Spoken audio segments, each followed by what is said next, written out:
रोहिणी सूनबाई बघा, घरातील सदस्यांचे उबदार कपडे मोठ्या खोलीत पडलेले असावेत.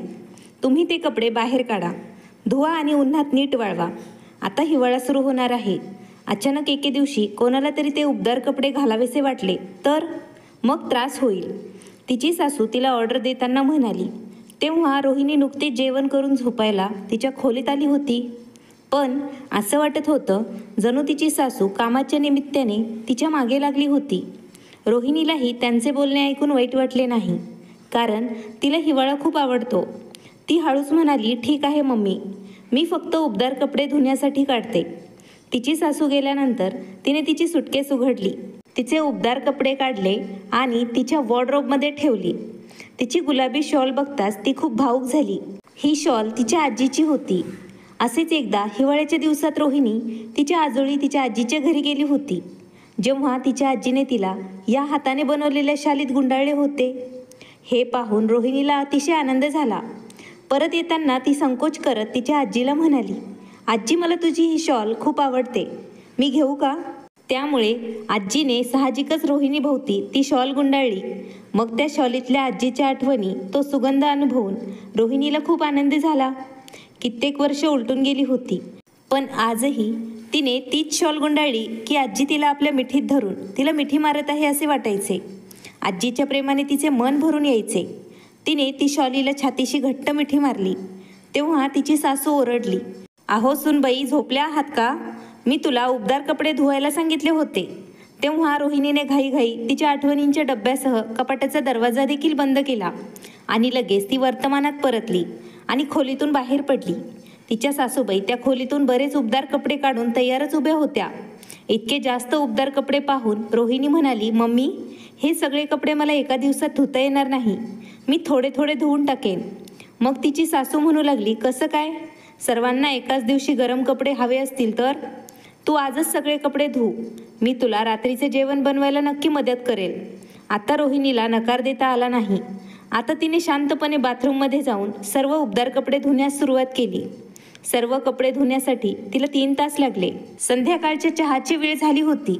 तिला वाटले तिची सासूआई तिला स्वयंपाक बनवायला मदत करतील. पण काही वेळाने चहा पिऊन झाल्यावर तिची सासू म्हणाली, सुनबाई, मला माझ्या मैत्रिणीच्या घरी जायचं आहे. संध्याकाळी जेवणासाठी राजमा आणि मसाला भात बनव. मी राजमा भिजवली होती.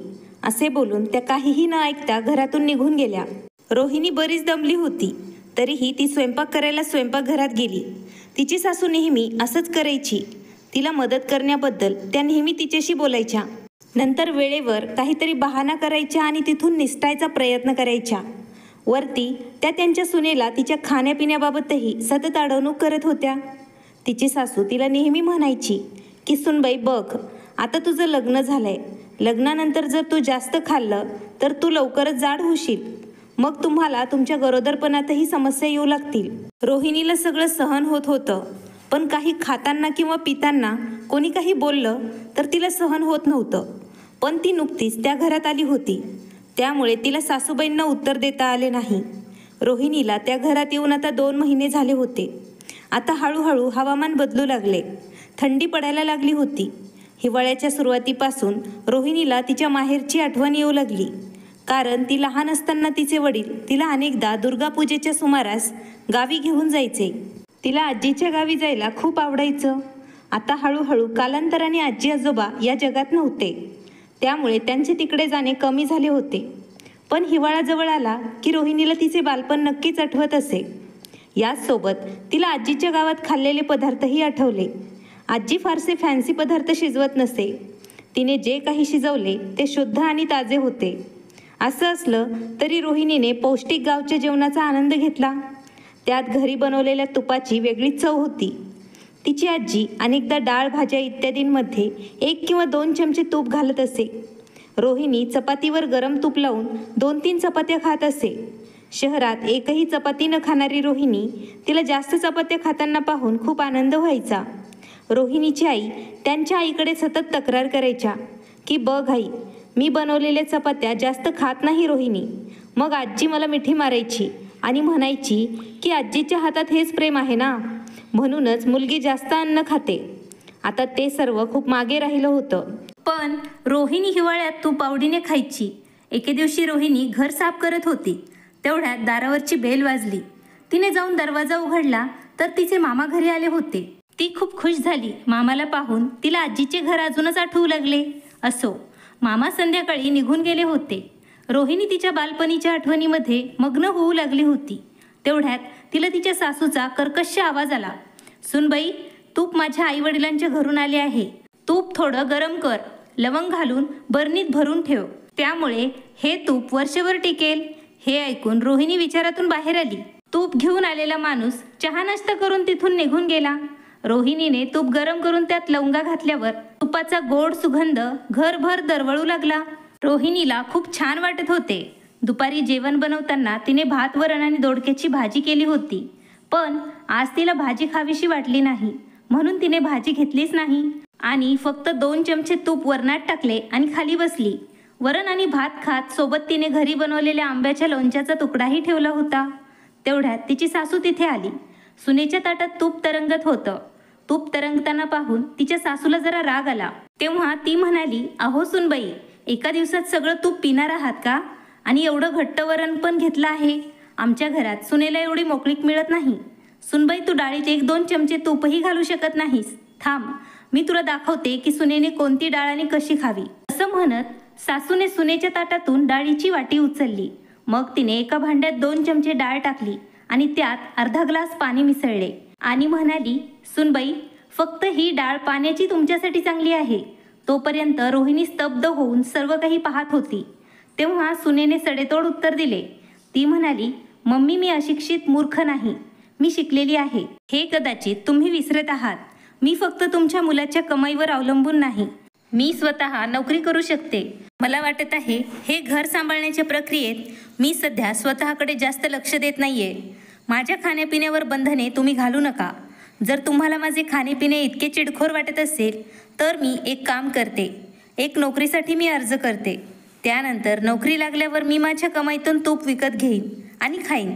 तुम्हाला काय वाटतं की सून तिच्या मनाने डाळीत 1-2 चमचे तूपही घालू शकत नाही? मी फक्त डाळीत तूप घालू शकत नाही तर स्वतःसाठी पूर्ण राशन देखील कमावू शकते. पण तुम्ही तुमच्या राशन पाण्यासाठी तुमच्या पतीवर किंवा तुमच्या मुलावर अवलंबून आहात. तरीही माझ्या खाण्यापिण्याकडे बोट दाखविण्याची हिंमत कशी झाली तुमची? तुमचा उदरनिर्वाह करण्यासाठी तुमच्याकडे पुरेशी प्रतिभा आहे की नाही?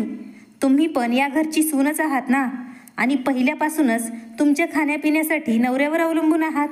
तुम्ही कधी नोकरी करून काही खायला प्यायला घरात आणले आहे का?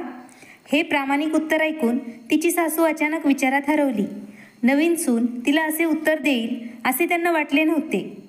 रोहिणीने पानसट डाळ सासूच्या हातात दिली आणि म्हणाली, मम्मी, होय, असे मूर्खपणाचे विचार तुमच्या मनात कधी आले तर डाळीत पाणी मिसळून प्या. पण आता इथून पुढे तुम्ही माझ्या खाण्यापिण्याच्या सवयींवर लक्ष ठेवणार नाहीत आणि मला असे निकृष्ट दर्जाचे अन्न खाण्यास भाग पाडणार नाही. असे म्हणत तिने सासूच्या हातातून तूप मिश्रित घट्ट डाळीची वाटी परत घेतली आणि मनसोक्त जेवण केलं. तिने जेवायला सुरुवात केली तेव्हा तिच्या सासूचा चेहरा बघण्यासारखा झाला होता. तिची सासू बराच वेळ तिथंच उभं राहिल्यावर सून तिच्याकडे बघत म्हणाली, काय विचार करत आहात आई? मी नोकरीसाठी अर्ज करू का? आता रोहिणीची सासू घाबरत म्हणाली, नाही नाही सुनबाई, तुला जे पाहिजे ते खा. तुला नोकरी करायची काही गरज नाही. अगं, मी माझ्या सुनेला सासरी आणलं होतं की मी तिच्यासोबत एकत्र राहीन. ते आत्ता तुला मी गमतीनेच सांगितलं होतं. तू विसरून जा. माझ्या विनोदाला गांभीर्याने घेऊ नको आणि प्रत्यक्षात नोकरीच्या शोधात जाण्याचा प्रयत्न करू नको. तुला जर विनोद आवडत नसतील तर मी भविष्यात असे विनोद करणार नाही. तू का काळजी करतेस? असं बोलून तिची सासू पटकन तिच्यापासून दूर निघून गेली. कारण त्यांना हे प्रकरण आणखी वाढवायचे नव्हते. कारण त्यांना भीती होती की सून खरोखरच कामावर गेली तर पुन्हा घरची कामे त्यांच्यावर पडू नयेत. असो, सून आल्यानंतर त्यांना खूप दिलासा मिळाला होता. दुसरं म्हणजे ती कुठेही मोकळेपणाने फिरायला जायची. त्यांना भीती वाटू लागली.